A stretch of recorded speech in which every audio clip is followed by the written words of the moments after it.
Hi, welcome back to my channel. My name is Michael, and today I'm going to talk to you about the books I read in 2020 that were previously published before 2020.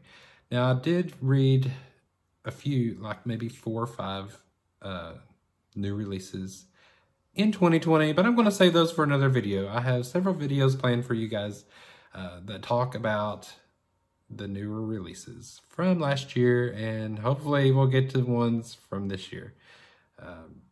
So the ones I read last year, there were a total of 9, and I'm going to go in order from the worst to the best. So here we go. So coming in at number 9 on my list is The Best of H.P. Lovecraft by H.P. Lovecraft. This was published by Del Rey, and it was released on October 1st, 1982. Comes in at about 93,750 words, which take you about 6.5 hours, maybe 7 to read. It's a little over 400 pages, and it's coming in at number 9 because it's pretty difficult to read. Like, I didn't even make it halfway through this book. It's pretty thick. There are several stories of his in this.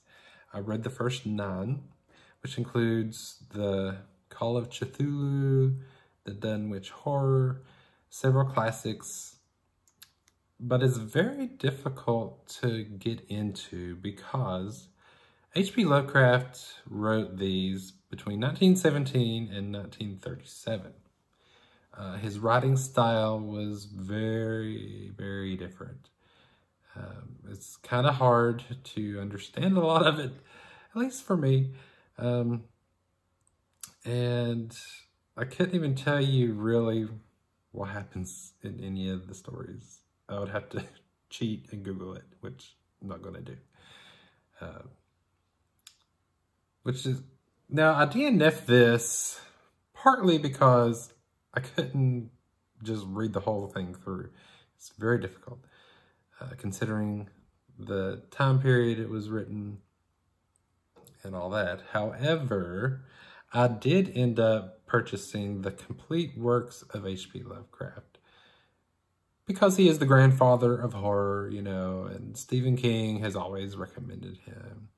I'll probably never read it, but it's good for the collection, right? It's disappointing to learn recently that Mr. Lovecraft was kind of a racist. And we don't vibe with that. So, yeah, I probably couldn't recommend this based on that. Plus, just the way it is written, the time period it was written is very difficult to get into. Maybe you're a Lovecraft fan and hey, more power to you. I just could not get into it that much. Couldn't understand a lot of it. So, yeah, it comes in at number 9. H.P. Lovecraft.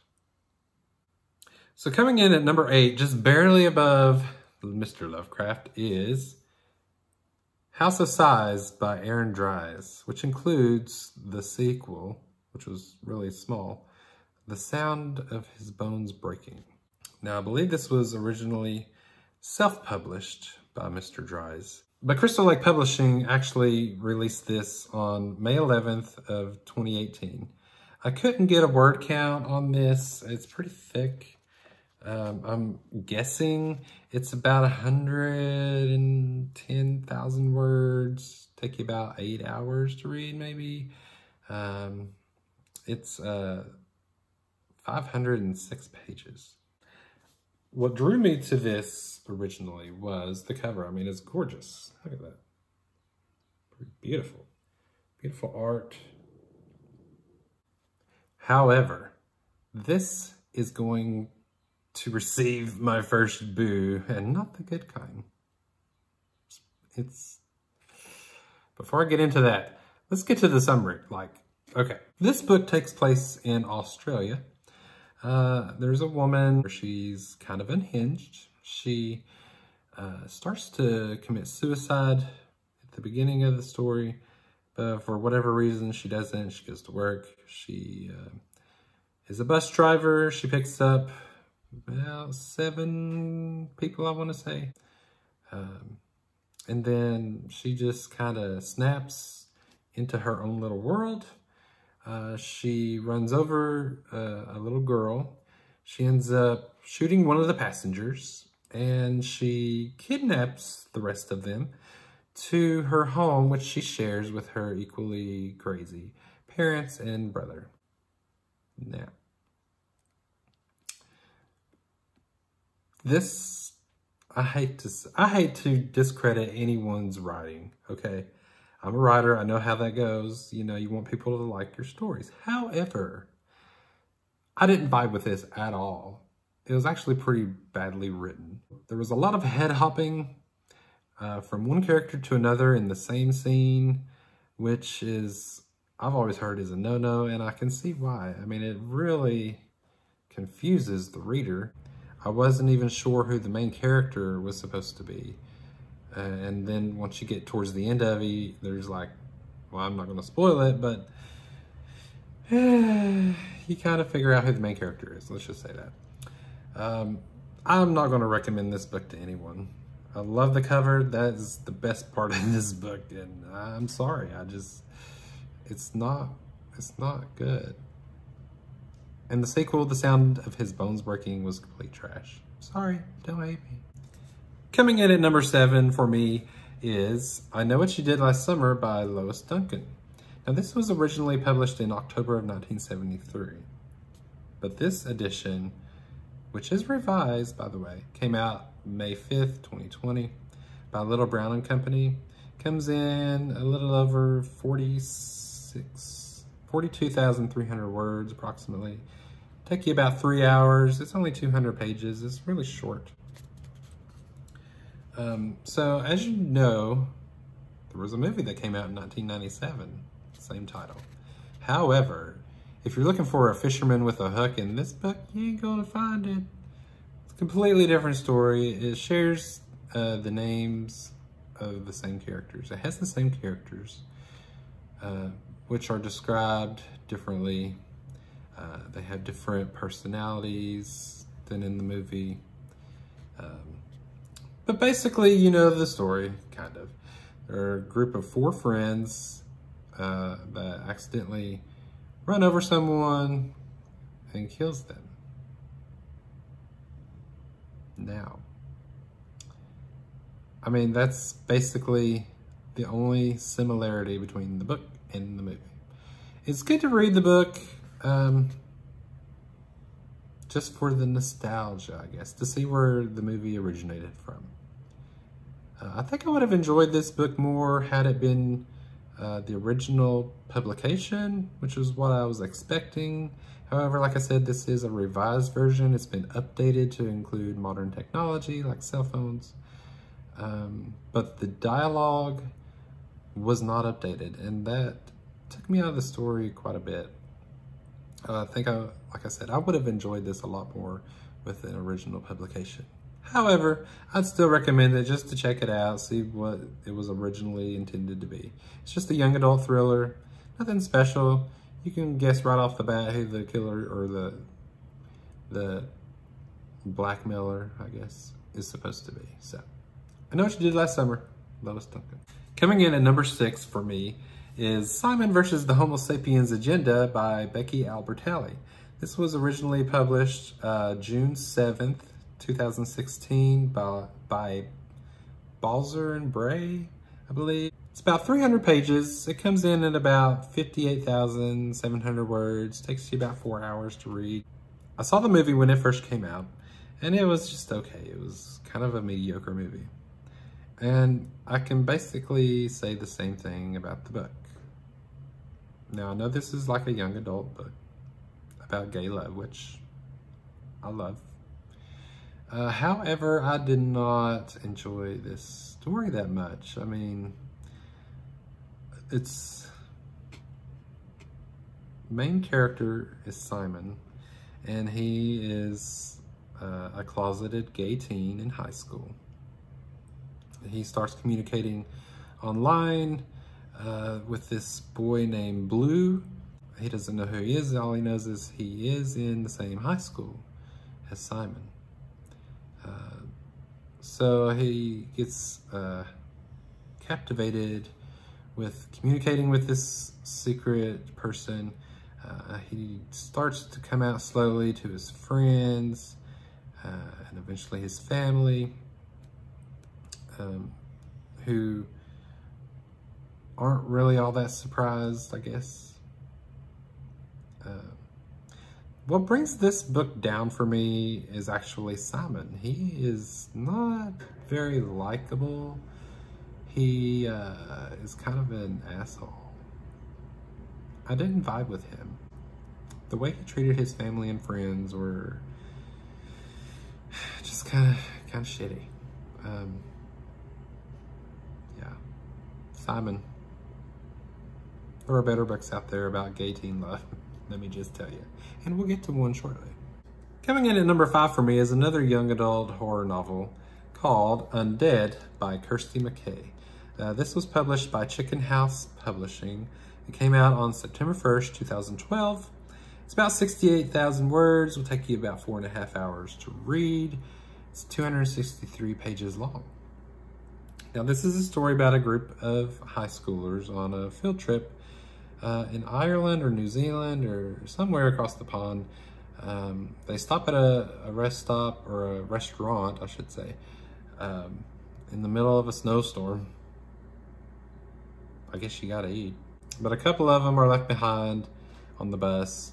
Eventually, one of the other students comes back to the bus saying everyone had just died.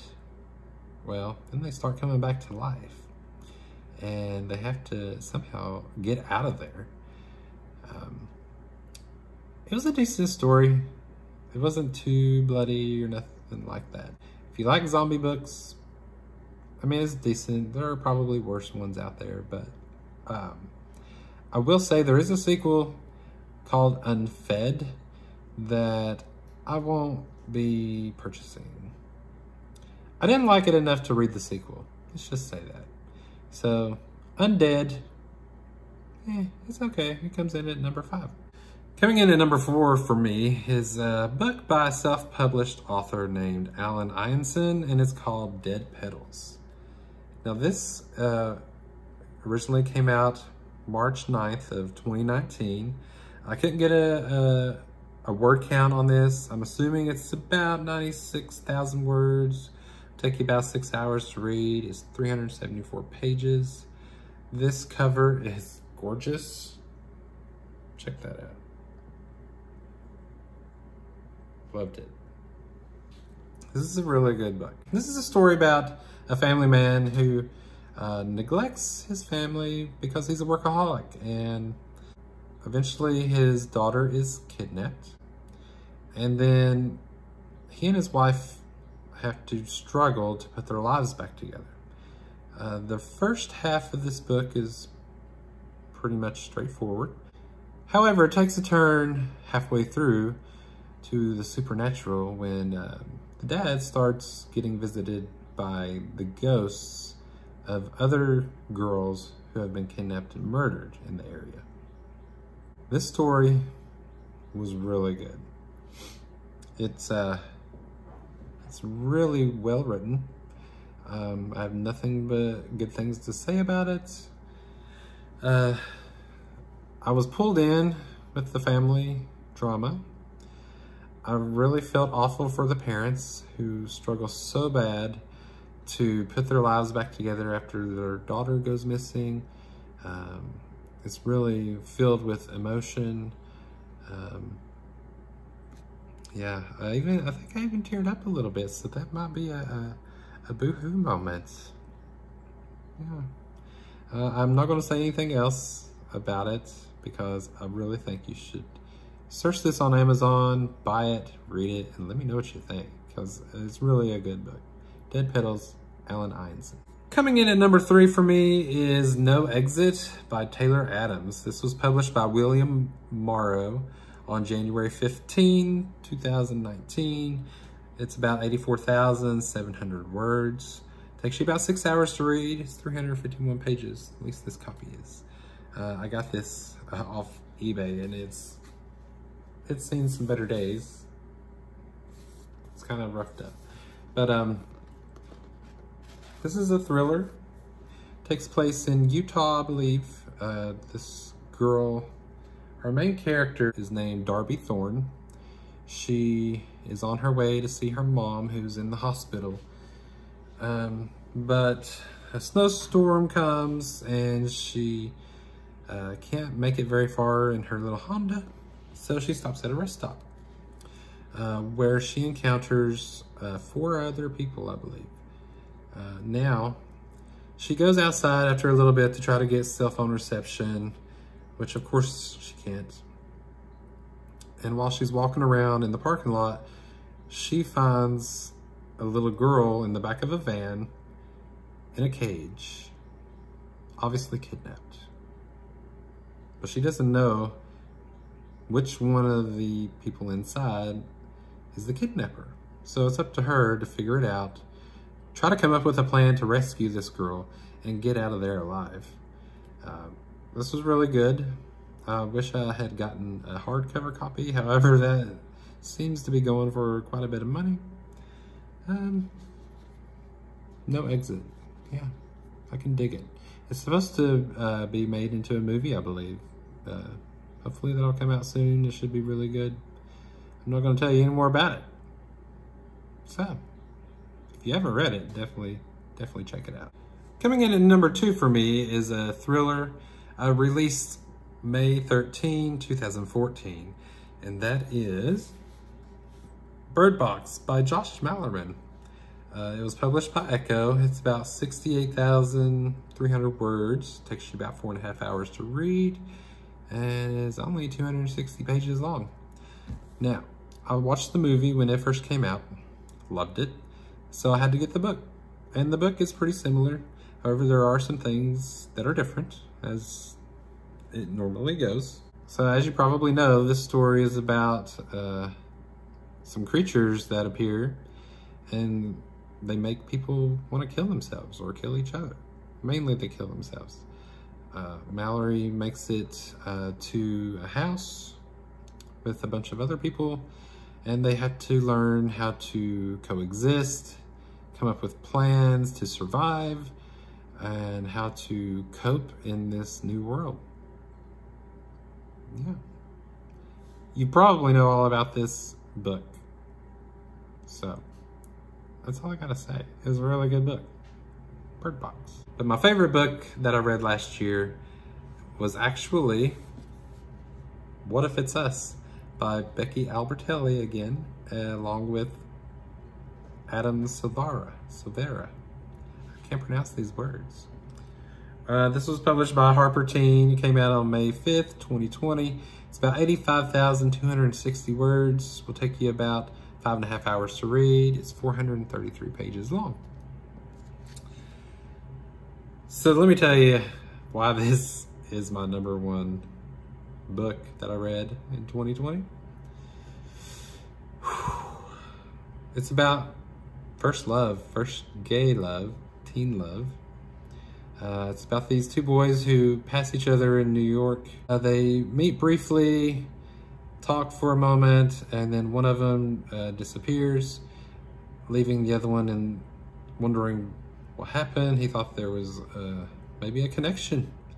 And the story goes back and forth between the perspectives of the 2 main characters. How they try to basically find each other in this huge city. They end up finding each other, and they keep having missed opportunities. They try several times to go out on dates. One thing or another happens. I don't want to say too much more because I want you to read this. This receives a boo for making me cry like a little girl. I've never had a book that made me cry ever. So, I mean, this story really touched me. I guess it brought up a lot of nostalgic feelings for me because first love can be powerful. We all remember it, whether it was good or bad, whether it lasted or not. It's something that will always stay with us. And I think that's what this book brought out in me. And I believe it could for you too. So, yeah. What If It's Us? I hear there's a sequel coming out, and I'm kind of hoping it doesn't disappoint me, because I loved it so much. So that's it. That's all the books I read last year that were previously published before 2020. Like I said, there are about 5 others that I read that I'll discuss in another video.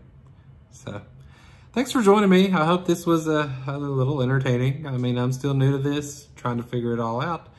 And I'll see you in the next one, hopefully. Come back and see me. Bye.